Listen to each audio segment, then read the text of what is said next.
Democrats in Jefferson City are accusing Republican lawmakers of trying to undermine the will of Missouri voters. It centers around several Republican-sponsored measures working through the Capitol right now. KOMU8's Landon Burke is here with this special report. It's basically about two words: clean Missouri. Yeah, that's exactly it. Clean Missouri is a big part of it. Clean Missouri, or Amendment 1, was an ethics reform measure which voters approved in November. Currently, there is a Republican effort to rework certain parts of Clean Missouri. We've also seen a Republican bill aimed at making it harder for citizens to create laws through initiative petition in general, plus a bill that would make it harder to impeach the governor 1 year after a former governor faced the threat of impeachment. At KOMU8 News, when things seem like they're not adding up, we start asking questions. In this story, I sit down with the two top lawmakers in the state, Republican Senate Majority Leader Caleb Rowden and Democrat Minority Whip Kip Kendrick. I asked them both about Clean Missouri and this controversy of alleged voter undermining. We began by sitting down with Republican Majority Floor Leader Caleb Rowden.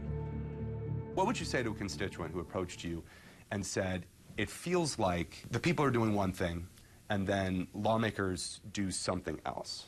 How would you answer that? Well, I would say there really is no data to back that up, because we've been, the Republicans have been in the majority for the last 14 years, I think. I don't know exactly when we took, maybe longer than that now. And Missourians continue to overwhelmingly elect Republicans. But we don't get to see things in black and white down here, and I think there are, specifically as it relates to the redistricting piece of Clean Missouri, I think it's important for us to get it right. The easy response to folks that think that we are in any way attempting to undo the will of the voters is the voters get to have the final say. We're not doing anything that undoes anything. We are sending them another option. Do you think it comes to a point where your constituents have to basically trust that you've got their best interest? Because from outside optics, you know, this is something that is in a lot of senses fresh out of the vote counting machines. You know, this was in November that this was decided. And then now it looks like it's already being reassessed. It's not an easy process. I think there are a couple of things that make your question a little more complicated. One is term limits. But I do think that at the end of the day, maybe it's a little bit less about trust and just a little bit more about the process. Yes, there's an IP process that Clean Missouri went through. They ran a good campaign. They ran a smart campaign. But we think there were some flaws. Certainly, Missourians are smart people.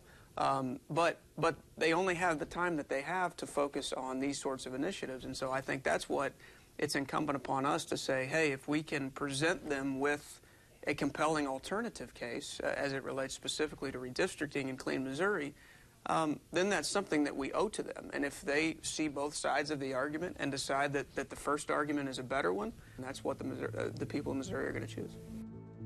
After speaking with Rowden, we met with Democratic Minority Whip Kip Kendrick. We started with the same question.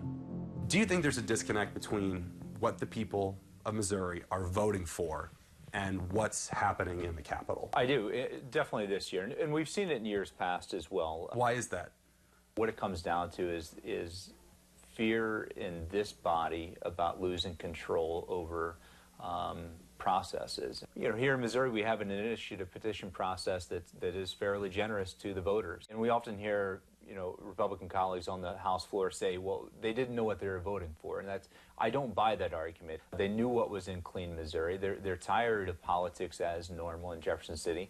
This body, both the House and the Senate, need to respect the will of the people. The response I've gotten is, well, Missourians are getting what they voted for because they keep voting for Republican lawmakers, and these are Republican measures. What do you make of that?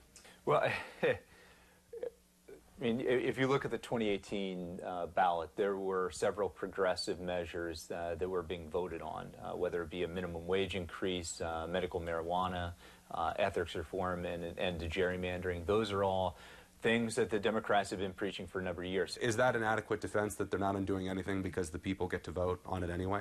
I don't think it's an adequate defense. Some transparency laws that were passed into place through Clean Missouri, that can be undone by this body alone without having it go back before the people of Missouri.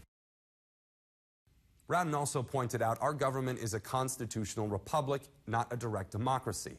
He says some lawmakers believe they should always vote along with the majority of their constituents, while others believe they should focus on sticking to their own individual principles. Regardless, if these lawmakers choose poorly, Rowden says they answer to that in the next election. Landon Burke, KMU 8 News.